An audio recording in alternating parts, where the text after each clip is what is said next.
오늘 본문 말씀은요, 조금 난해하기도 해요. 내용이 그냥 얼핏 봐서는 이게 무슨 내용이지 아리송한 내용이기도 해요. 실제로 제가 말씀을 준비하면서 이 본문을 가지고 제가 중학생 때였을 거예요. 중3 때였는데 그때 통독반에서 이제 중등부 통독반에서 말씀을 읽다가 이 말씀을 아무리 반복해서 읽어도 이해가 되질 않는 거예요. 이게 무슨 말이지? 왜 멀쩡한 식물을 가지고 주님은 식물을 학대를 하지? 왜 죽이지? 그리고 이보다 더 큰 일도 할 수 있다고? 더 죽여도 돼? 이런 식으로 제가 해석을 한 거죠. 담당하는 전도사님께 여쭈었더니 이 말씀을 어떻게 적용시키냐? 환성아, 네가 나중에 집 앞에서 사는데 네 집 앞에 큰 산이 막고 있다. 그럼 네가 그 산을 향해서 명령 기도하면, 믿음이 있으면 그 산이 날아갈 거야. 뭐 이런 일차원적인 해석으로 저한테 설명을 해주셨던 기억이 나요. 그래서 그 생각이 떠올라서 우리 교회는 수준이 높으니까 워낙 훌륭한 말씀을 많이 듣다 보니까 뭐 다 아시라 믿겠지만 혹시나 저와 같은 젊은이나 청년이 있을까 봐 제가 오늘 말씀을 준비했습니다. 뭐 다 아시죠? 자, 건강하지 못한 설교가 뭘까요? 건강하지 못한 설교. 신본주의, 하나님주의가 아니라 인본주의적인 설교. 이게 뭘까요? 지나친 예화가 들어간 설교겠죠. 또 자기 업적이 지나치게 드러나는 설교겠죠. 자기 자랑이 지나치게 드러나는 설교겠죠. 말씀이 아닌 일반 서적의 내용이 중심적인 설교. 이것이 건강하지 못한 설교입니다. 설교가 무엇입니까? 프리칭, 설교. 하나님의 역사, 그리고 배경이 기록된 이 성경을 가르치는 거예요. 그게 프리칭 설교입니다. 그런데 우리가 현재 살고 있는 이 시대와 성경의 시간의 차이가 너무 커요. 역사와 배경의 차이가 너무나도 큽니다. 너무나도 다르기에 저와 같은 설교자는 이해를 돕기 위해서 약간의 예화를 드는 것이고, 이해를 돕기 위해서 서적의 지식을 활용하는 것이고, 이해를 돕기 위해서 삶의 간증을 이야기하는 겁니다. 그런데 문제는 성경을 이야기할 때 자꾸만 다른 것으로만 채우려고 하니까 말씀을 듣는 성도님들이 잘못된 신앙의 길을 갈 수 있다는 것이죠. 오늘 본문 말씀이 바로 그 예입니다. 인격도 없는 무화과 나무, 식물이죠. 예수님이 갑자기 뜬금없이 저주하십니다. 예수님의 저주를 받은 무화과 나무는 말라버렸습니다. 자, 식물 학대일까요? 아니면 창조주 예수님께서 만들기도 하시고 반대로 죽이기도 하는 거 주님 마음 아니야? 창조주 예수님께 토달지 마. 뭐 이런 식일까요? 어쨌든 이것을 본 제자들이 이상히 여겨요. 다른 말로 굉장히 신기해합니다. 그러자 예수님이 이렇게 말씀하십니다. 이 일로 이상히 여기지 말아라. 너희가 믿음이 있고 의심이 없으면 내가 한 이 일뿐 아니라 이 산이 들려 바다에 던져지리라. 명하면 그렇게 될 것이다. 너희가 기도할 때 무엇이든지 믿고 구하는 것은 다 받을 것이다. 이게 오늘 본문에 기록된 예수님의 말씀이죠. 자, 우리는 이 말씀을 문자 그대로 받아들여 왔습니다. 저는 그래 왔어요, 과거에. 역사와 배경을 무시한 채 있는 그대로 아멘 하고 붙든다는 것이죠. 요즘 다시 MBTI가 대세가 되었던데 특별히 저처럼 이해 성향을 가진 사람들이 오늘 본문 말씀을 굉장히 좋아라 합니다. 이 산더러 들려 바다에 던져지라 하여도 될 것이요 너희가 기도할 때 무엇인지 믿고 구하는 것은 다 받으리라. 아멘, 믿습니다 한다는 거죠. 우리 주님이 하신 말씀이니 믿고 그대로 순종한다는 거죠. 이거는 실제 제 주변에서 있었던 이야기예요. 어떤 지사님의 이야기인데, 실제로 제가 아까 서두에 말씀드렸지만 집 앞을 가로막고 있는 산을 향하여 이 말씀을 가지고 기도를 했습니다. 그래서 마을 사람들하고 엄청나게 싸움을 했어요. 무리를 일으켰죠. 여러 가지가 있는데, 잠실에 롯데타워가 이제 막 결정이 되고 들어설 때, 중간 정도 올라갔을 때, 여러분들은 아실지 모르겠지만 그 롯데타워가 무슨 바벨탑이나 바벨탑을 상징한다, 뭐 종교적으로 영적으로 되게 혼탁한 뭐 마귀의 탑이다, 뭐 별의별 말이 다 있었어요. 그때에 이 말씀을 좋아하는 이해 성향이 굉장히 강한 아줌마 부대들, 기도 부대들이 와가지고 그 앞에서 기도하신 거 보셨습니까? 그것 때문에 또 예수님의 얼굴에 먹칠을 하기도 하고, 또 실제로 원수진 교회가 있어요. A, B가 있는데 뭐 B 교회가 들어서기 시작했어요. 뭐 이사를 온 것 같아요. 큰 건물을 지으면서 A 교회 성도들이 와가지고 둘 사이가 좋지 않으니까 권사님들, 집사님들, 장로님들이 가가지고 그 땅밟기를 하면서 7바퀴를 돌면 뭐 무너진다는 식으로 하면서 또 명령 기도를 하고 별의별 일이 많이 있었다는 거죠. 그분들이 가지고 활용한 말씀이 뭐냐? 바로 오늘 본문 말씀이라는 거예요. 자, 성도님들이 보시기에 어떻습니까? 이게 과연 건강한 올바른 신앙일까요? 예수님이 흐뭇해하실까요? 정말 예수님이 우리 보고 이렇게 살라고 하셨을까요? 당연히 아니겠죠. 아닙니다.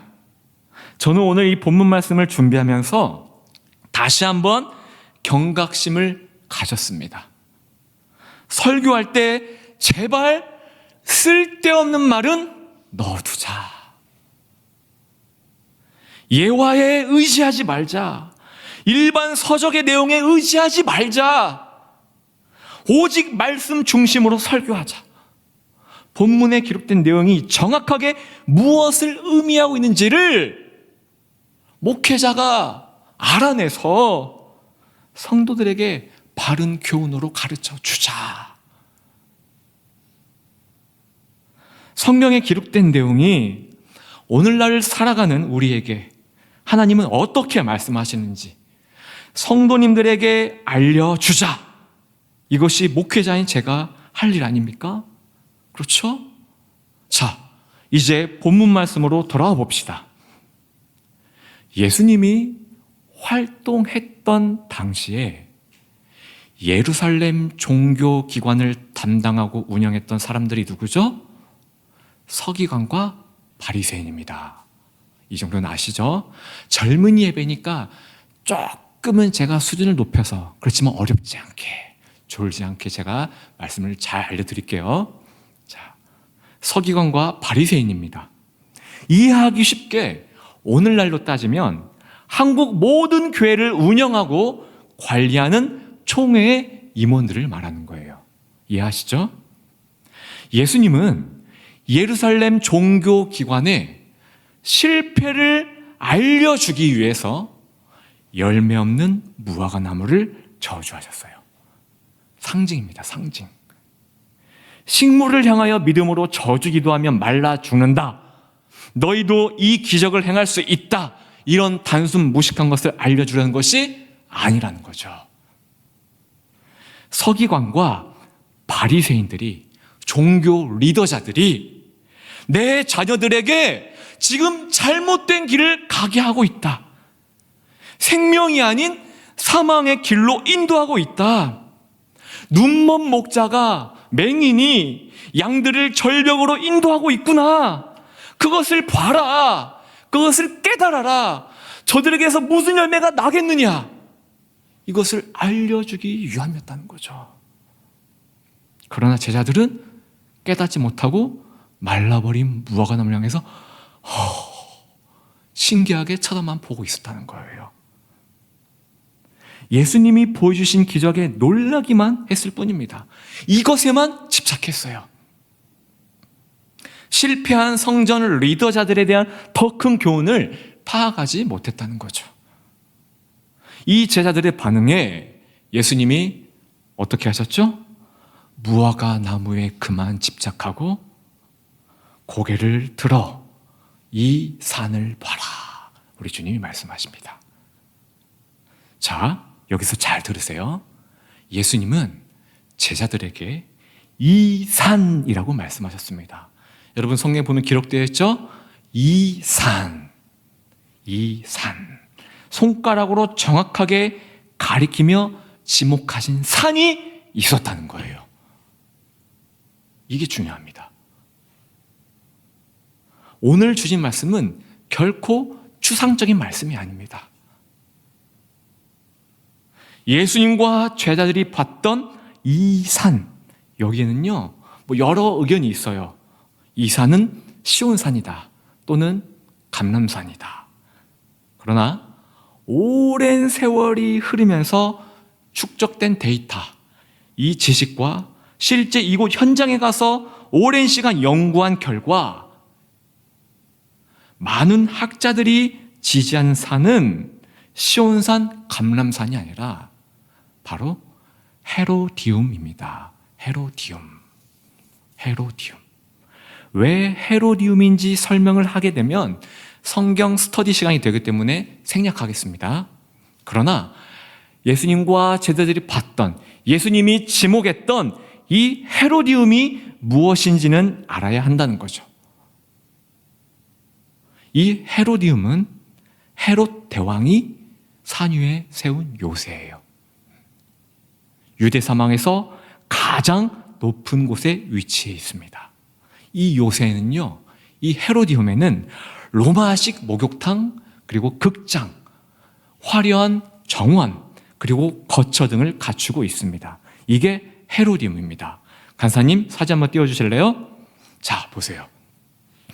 유대 광야, 사막에서 가장 높은 곳에 위치해 있어요. 어디에서나 눈이 띄는 곳입니다. 자, 됐습니다. 내려주시고. 자, 다음으로 예수님이 언급하신 바다. 이 바다는 어디일까요? 오늘 본문은 마태가 쓴 마태복음입니다. 마태가 언급하는 호수나 바다는 전부 다 갈릴리 호수, 갈릴리 바다를 말해요. 그런데 오늘 본문에 예수님이 계신 곳은 갈릴리 바다에서 먼 거리에 있는 감람산에 지금 계신다는 거예요. 갈릴리 바다는 보이지도 않습니다. 감람산에서. 지금 예수님과 제자들이 있는 이 감람산에서 보이는 바다는 바로 금방 본 사진, 헤로디움 바로 뒤에 있는 사해 바다를 뜻하는 거예요.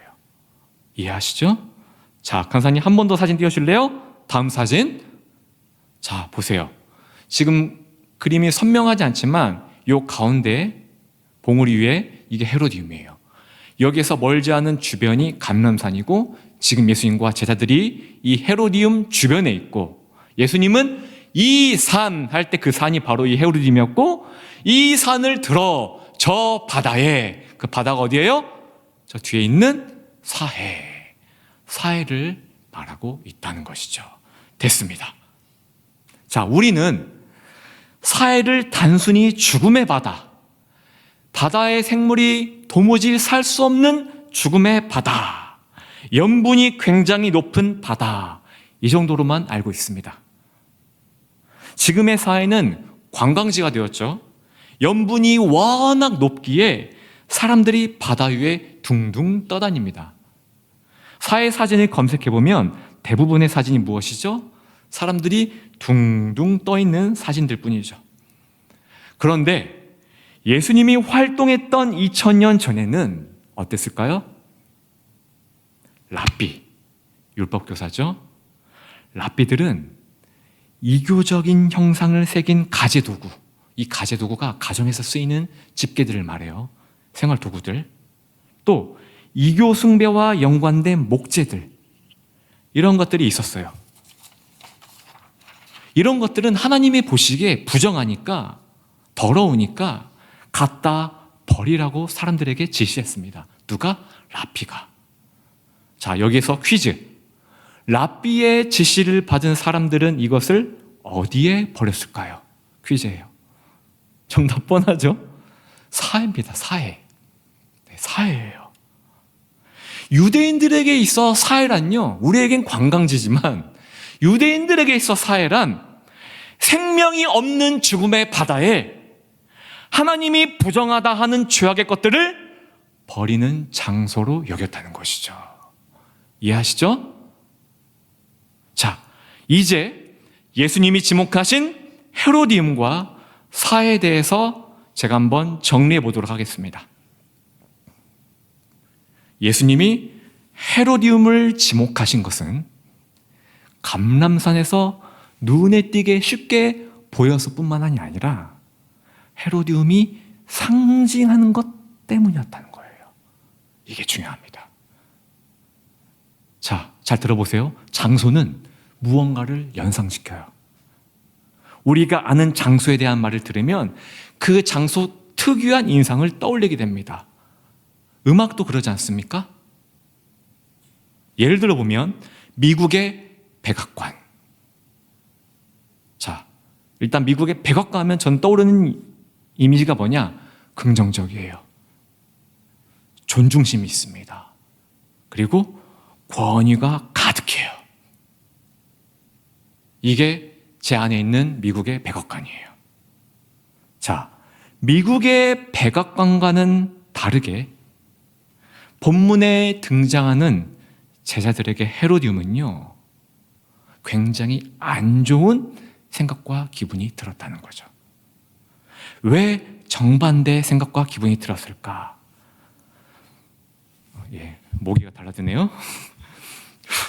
네. 다른 노동계층 사람들과 마찬가지로 예수님의 제자들 역시 헤로디온과 같은 근사한 건물을 짓는데 필요한 세금을 냈다는 겁니다. 극소수의 특권층만이 커다란 수영장에서 수영하고 궁전 정원에서 산책하며 화려한 대리석 계단을 오르락내리락 할 때 제자들은 멀리서 구경만 했다는 거예요. 보세요.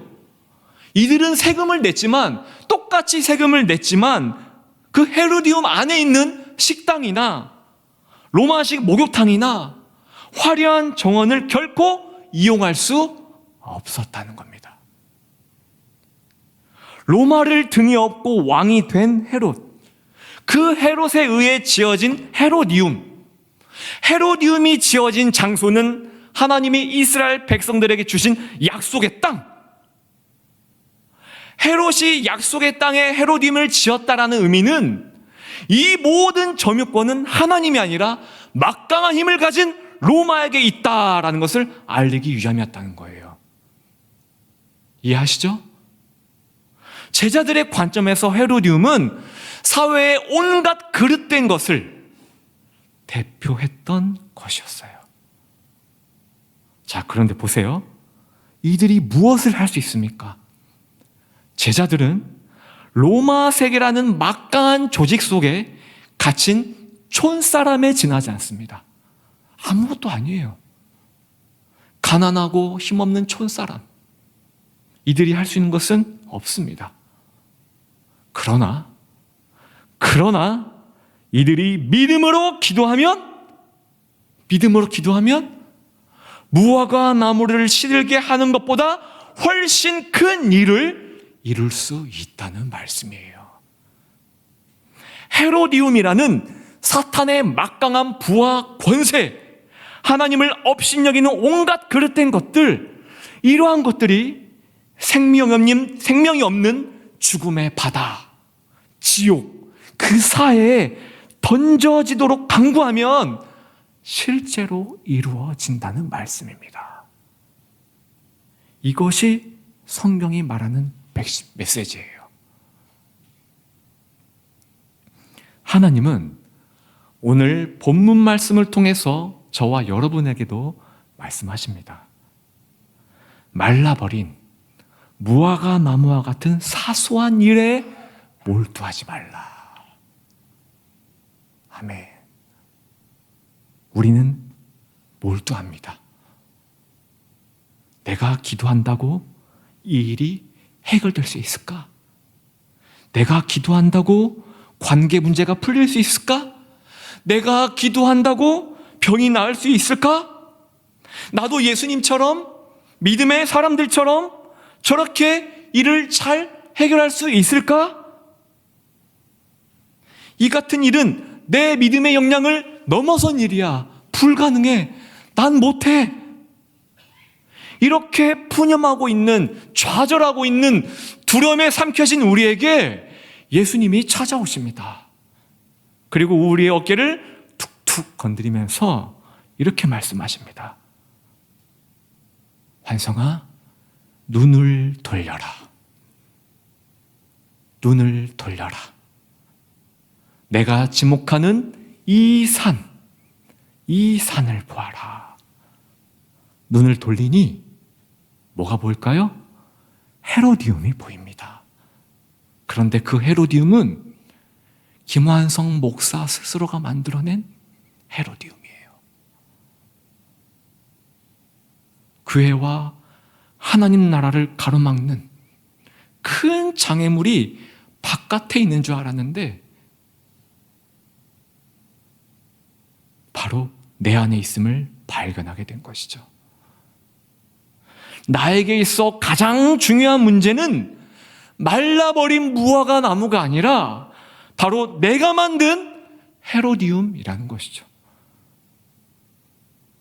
믿음의 기도가 발휘하는 힘을 과소평가할 때 우리는 사회에 던져버려야 할 우리의 헤로디움을 그대로 남겨두게 된다는 겁니다. 그래서 우리 예수님은 본문 21절과 22절에 이렇게 말씀하셨습니다. 우리 함께 다시 한번 읽어볼까요? 시작. 내가 진실로 너희에게 이르노니 만일 너희가 믿음이 있고 의심하지 아니하면 이 무화과 나무에게 된 이런 일만 할 뿐 아니라 이 산더러 들려 바다에 던져지라 하여도 될 것이요. 너희가 기도할 때에 무엇인지 믿고 구하는 것은 다 받으리라 하시니라. 아멘. 야고보서 5장 16절에도 이렇게 기록되어 있죠. 의인의 간구는 역사하는 힘이 크니라. 바꿔 말하면 믿음의 기도는 역사하는 힘이 큼이라. 아멘. 사탄은요, 이 믿음의 기도가 작동되지 못하도록 우리 안에 헤로디움을 지었다는 겁니다. 정확히는 이것을 짓도록 우리가 허용했다는 것이죠. 세상의 부와 명예, 권세를 부러워하고 그것을 쫓는 인생으로 살게 하는 것. 나에게 찾아오는 고난은 오직 나의 노력과 힘으로만 해결해야 하는 부담감, 염려, 걱정, 한숨, 하나님에 대한 불신, 이것이 저와 성도님들 안에 있는 헤로디움입니다.